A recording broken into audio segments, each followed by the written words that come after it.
My name's Don and I've been riding for about 54 years. I grew up in a family that had absolutely nothing to do with machinery, but I found myself living next door briefly to a group of 5 young brothers who loved motorbikes, loved engines. I started getting really interested in their engines.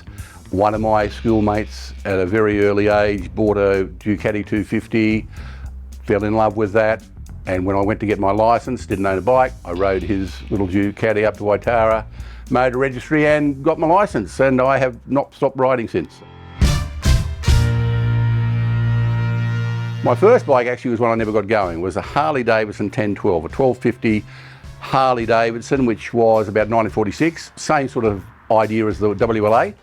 I put it together, I bought it when I was at high school, I was restoring it, got it almost finished, but then I went off to uni. I needed transport, sold it to a guy called Blowfly, and I ended up buying a 450 Ducati Desmo, which I just absolutely loved, and learnt basically to ride on a 450 Ducati Desmo. I had that for most of my university, so probably about bit over 3 years.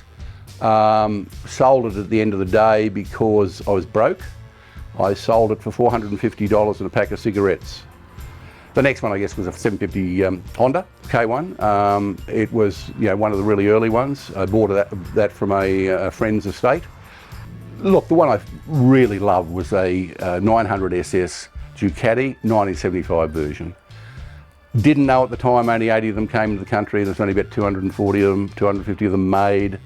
Sold it, and and many years later, after a succession of other bikes, I came across my current 900 SS, which is a 76 model, and love it. It's my pride and joy, although the little 452 is up there. I love it, beautiful stylish little machine, and I'm building another 450 that I'm hoping to put back into much the same sort of shape as the original 450 that I owned way back in 1971.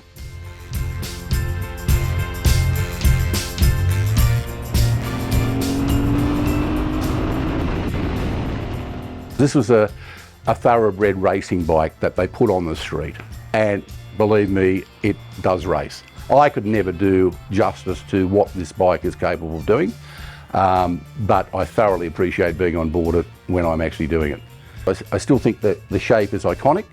I think it's a basic engine with a frame, 2 wheels, and a tiny seat. Go for your life. Thoroughly enjoy it.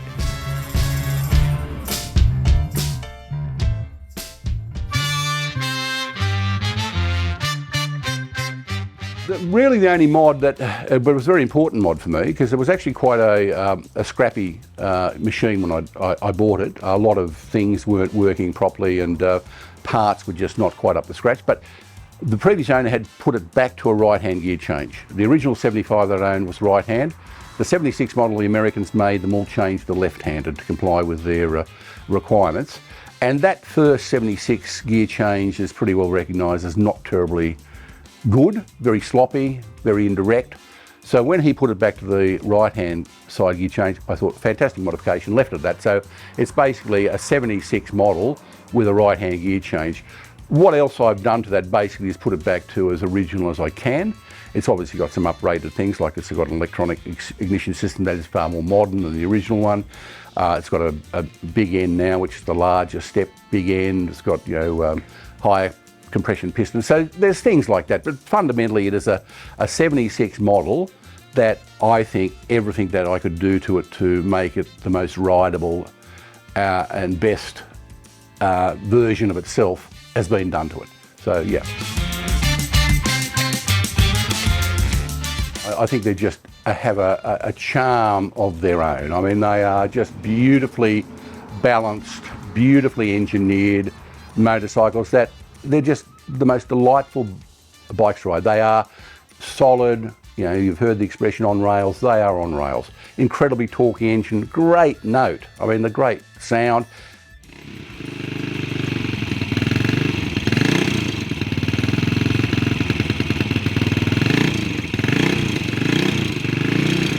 And the expression, when something's in tune, you can hear it on that. When it's in tune, everything is just humming at the right frequency and everything's just getting along as it should.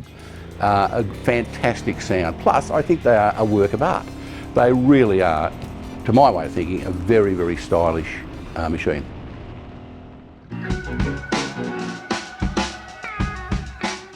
there's just something about being on a motorcycle, being, travelling through space and being very conscious of the elements, on you as you travel through space, which is totally different from being in a car in a cocoon, separated from what you're seeing. I mean, you're looking at the world totally different, and there's an exhilaration in that, and I think you're just far more in touch with your immediate surrounds, and I think that is, a wonderful experience. I mean, you can become a little too in touch with your immediate surrounds when you come adrift in a corner, but that's another story. Look, one of the best rides I ever had, and it was just for the experience of it, was coming back from the Alice Springs. I rode back from Alice Springs to Brewarrina, and leaving Cooper Pedy early in the morning. The sun hadn't come up, the moon's still in the sky. The landscape was just magic, just this pockmarked landscape of, diggings for opal diggings, and so the colours were pink. The sun was just starting up, purples, pinks, and this little ribbon of tar disappearing down, to the horizon. And I was on board a GS 100 BMW, which wasn't a small bike, but in that context, it felt pretty small.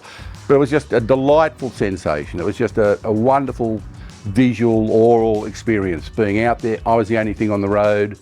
As I say, the colours and the landscape was just stunning. No, there's no such thing. I buy the Just Bikes magazine, or my daughter subscribed for me. I go through it every month and circle each of the bikes I want. I'm going, well, I want one of those. I have no idea. Look, I love some of the old British stuff. I had a BSA 500. I'd love a Gold Star. I'd love a couple of the old AJS Signals. But I don't want any more bikes. I enjoy riding what I've got, and I don't get on them anywhere near as much. Well, I guess I know them. I grew up with them. I didn't grow up with the technology that we find on bikes now. These have got carburetors on them. I can muck around with carburetors. In fact, I constantly have to muck around with carburetors. If I leave them stand too long, I've got to drain them and do all sorts of things. They're a bit of machinery I can understand, I can work with. I mean, I have pulled Ducati engines apart and put them back together myself. Okay, I can do that. I'm not a mechanic, but I can do that. I wouldn't know where to begin, I think, in a lot of modern machinery. I'd be intimidated by it. So the simplicity of them, I think, is something, but I also think the simplicity is part of the charm of them. Bikes now, I'm sure, have got ABS, well, I know they've got ABS, I've got ABS in the Beamer, but, traction control and, God knows, lean control, or who knows, everything. I mean, to me, that's making probably for safer, more secure riding. I didn't get on that to be safe and secure as a young man. I got on that to have a, bit of a wild time, and did, and got myself into situations that were adrenaline-inducing to say the least. But I enjoyed that, and I think there's something about the rawness and the antiquated technology, if you like, that lend itself to that rawness rather than the sophistication of modern machinery. The other thing I've got to say is I fit on that. I don't fit on a modern Ducati. That's a long wheelbase machine. I actually fit on it, and I have tried riding modern stuff. I had a little Bimotor DB1 at one stage. Somebody had lent me for a couple of years actually. I could barely ride at long distance because I just didn't fit.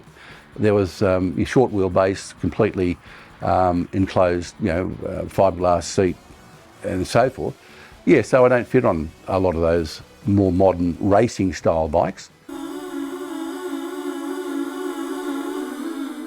I'd say go and get taught how to ride a motorbike. My great regret is, and I have threatened to do it, and I haven't got around to it, is actually go and do some riding lessons. I learnt to ride by getting on one and going and working it out, falling off. Fortunately, all my falling off happened in my formative years, and I didn't do any really serious damage, although I could have.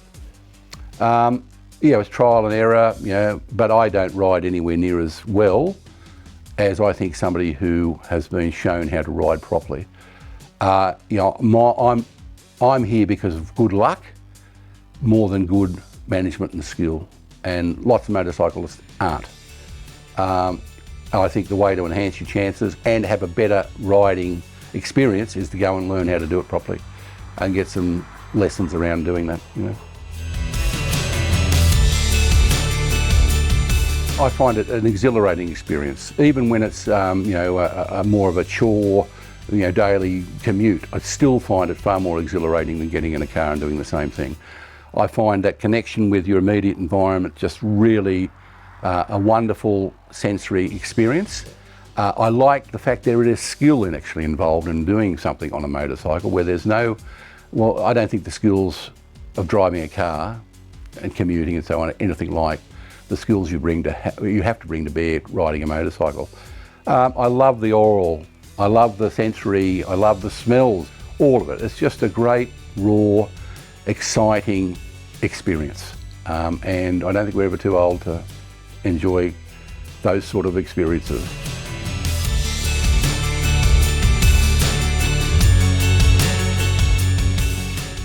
There is something about riding an old Ducati that is just good for the soul. Now click this link over here to see a video of an old bloke on an old Ducati. Sorry, Potsy.